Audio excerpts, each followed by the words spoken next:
In America, 2021 has been the year of the Great Resignation, otherwise known as the Big Quit. Millions of Americans are leaving their jobs, over 4 million every month at the moment. It seems the pandemic has led many to rethink what they need and what they want from a job. Michelle Fleury travelled to Kentucky, where people are quitting at a higher rate than in many other states.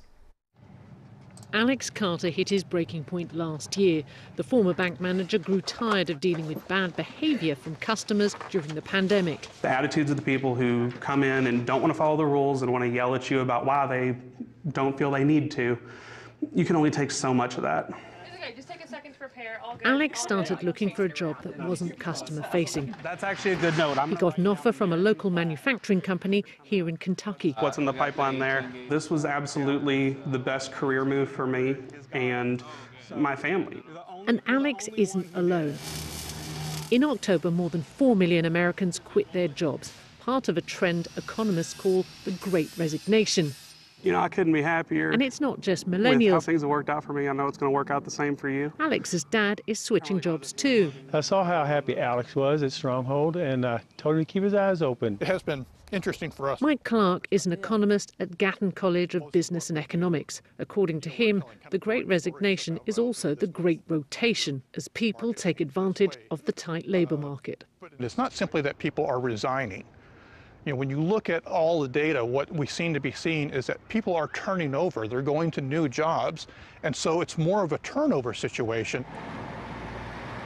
Josh Hoff quit to start his own business. The former forklift driver recently launching Bourbon City Taxi Service in Bardstown, Kentucky. I look forward to the day versus dreading going into work because I don't consider what I do work. While many people left jobs for more money or more flexibility, Josh's reasons were more personal. We thought my daughter had cancer at one point, and I was at work. I couldn't leave. And they were like, oh, well, if you leave, you know, it's going to be a write-up. And at that point, I was just like, you know what? I parked my forklift, got off of it. I said, do what you got to do. Left. And then my grandmother passed. And then my grandfather. I'm sorry. Sorry, I'm sorry, I didn't mean to. Just didn't get to go to my grandpa's funeral. Surrounded by death and illness during the pandemic, Josh, like many, started to feel that life was passing him by. I mean, how do you feel today?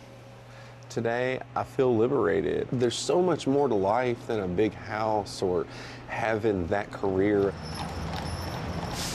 As in many cultures, in America, a job is more than just a wage. It is a source of self-esteem and status. But the pandemic is altering this country's obsession with work, changing how some people think about life and work and what they want out of both.